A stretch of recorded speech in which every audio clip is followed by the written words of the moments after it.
Amigos queridos, estamos aqui mais uma vez para refletirmos sobre algum tema de muita propriedade.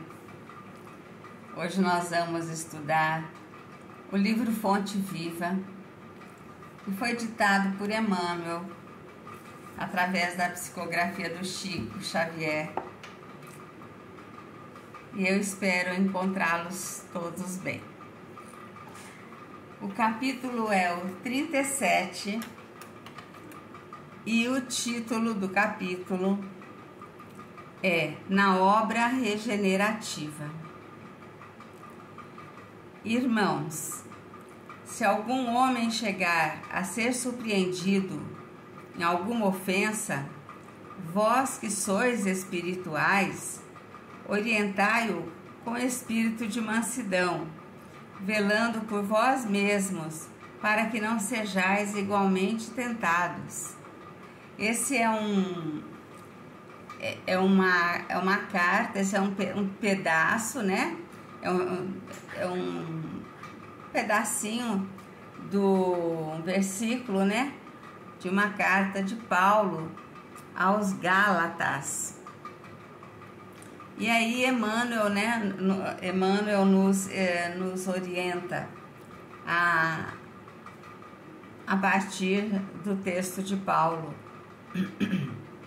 Se tentamos orientar o irmão perdido nos cipoais do erro, com aguilhões de cólera, nada mais fazemos que lhe despertar a ira contra nós mesmos. Se lhe impusermos golpes, revidará com outros tantos. Se lhe destacamos as falhas, poderá salientar os nossos gestos menos felizes. Se opinamos para que sofra o mesmo mal com que feriu a outrem, apenas aumentamos a percentagem do mal em derredor de nós. Se lhe aplaudimos a conduta errônea, aprovamos o crime. Se permanecemos indiferentes, sustentamos a perturbação. Mas se tratamos o erro do semelhante como quem cogita de afastar a enfermidade de um amigo doente, estamos na realidade concretizando a obra regenerativa. Então aqui Emmanuel está nos dizendo que tudo que vai tem volta. Se nós jogarmos uma bola na parede, a bola fica na parede? Não fica, ela volta. Então, olha só as frases de Emmanuel como são assertivas. Ele vai falando que conforme nós nos dirigirmos ao infeliz, né?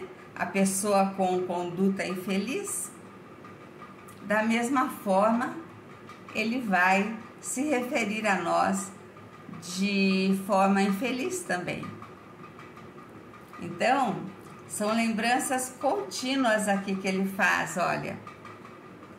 Se tentarmos orientar o irmão perdido nos cipoais do erro com aguilhões de cólera, nada mais fazemos que lhe despertar a ira contra nós. Se lhe impusermos golpes, revidará com outros tantos. Se lhe destacamos as falhas, poderá salientar os nossos gestos menos felizes, quer dizer, as nossas falhas. É um caminho de ida e volta, né?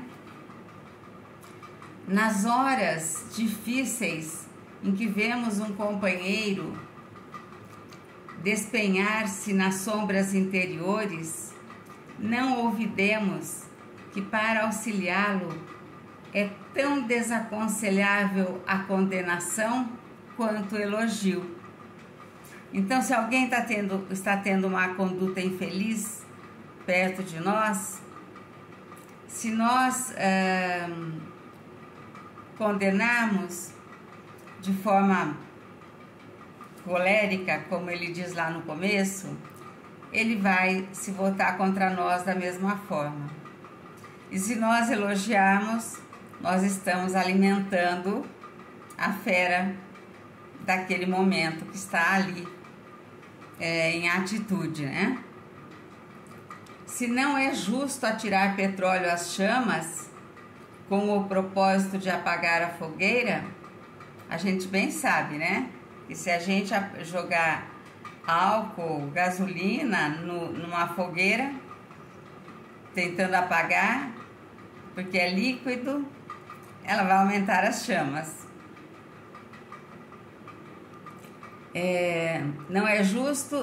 Se não é justo atirar petróleo às chamas com o propósito de apagar a fogueira, ninguém cura chagas com a projeção de perfume. O perfume não cura chagas de ninguém, né? Sejamos humanos. Ele quer dizer aqui com esse perfume que a gente nem deve ser cruel ao fazer a crítica, perdão.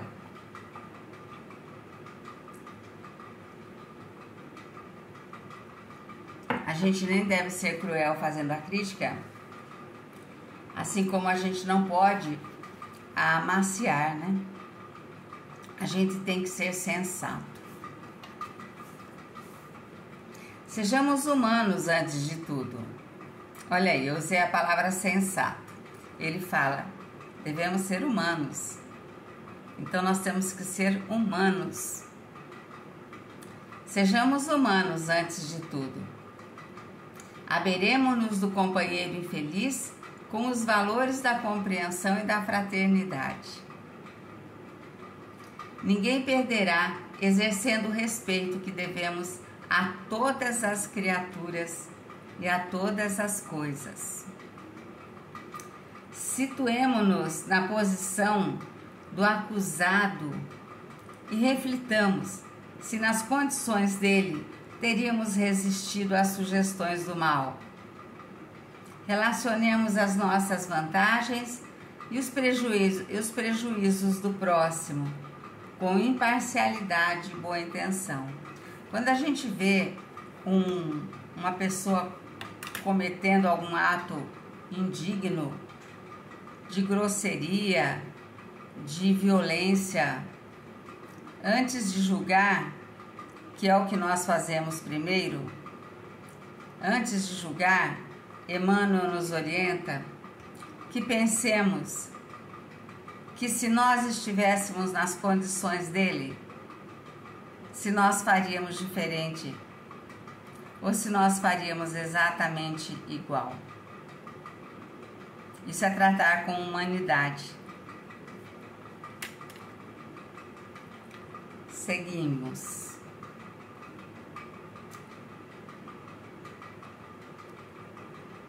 Toda vez... ele continua no mesmo parágrafo. Relacionemos as nossas vantagens e os prejuízos do próximo com imparcialidade e boa intenção. Acho que eu já tinha lido isso, né? Toda vez que assim procedermos, o quadro se modifica nos mínimos aspectos. Quando a gente conversa com alguma pessoa muito infeliz, que está num momento de grande depreciação própria. A vida dele está tão difícil, está tudo tão difícil, que ele já não tem respeito por ninguém, amor por ninguém, não tem nada.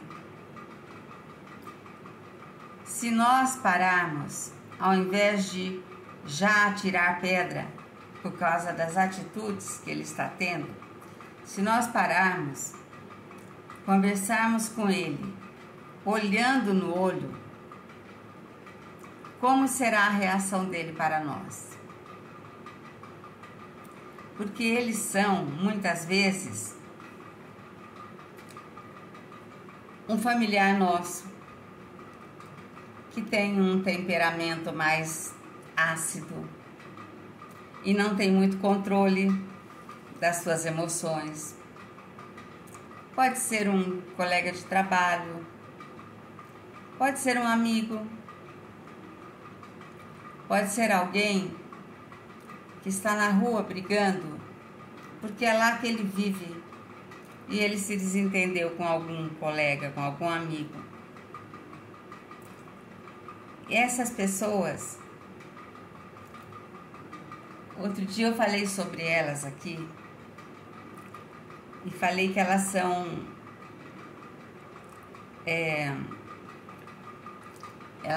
os exilados do afeto. Vocês devem se lembrar. Eles são os exilados do afeto. Ninguém olha para eles, ninguém dá um abraço, ninguém dá um aperto de mão, ninguém olha nos olhos.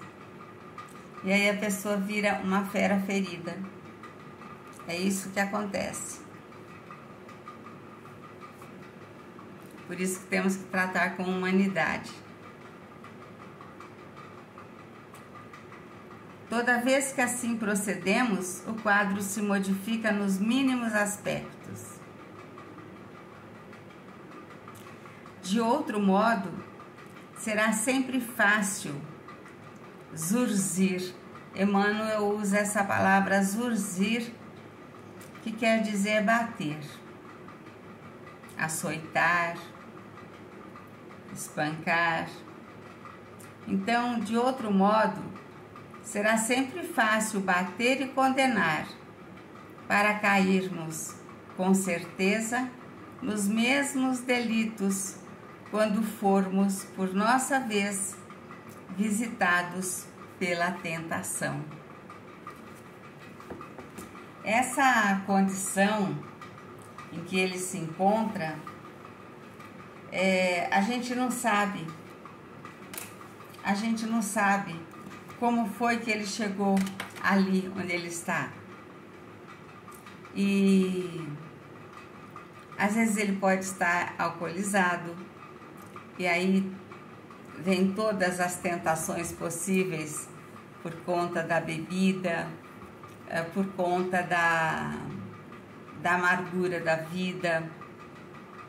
E se for uma pessoa mais próxima, um familiar, é esperar a hora certa, que ele já se acalmou, para conversar sobre os atos praticados. Se for um amigo, se for um colega de trabalho. A verdade é que quem mais compreende tem o dever de ceder. Nós não podemos exigir que o que tem menor compreensão ceda. O dever de ceder é de quem compreende mais. Muita paz a todos. Fiquem com meu beijo e meu abraço e o desejo de muita paz.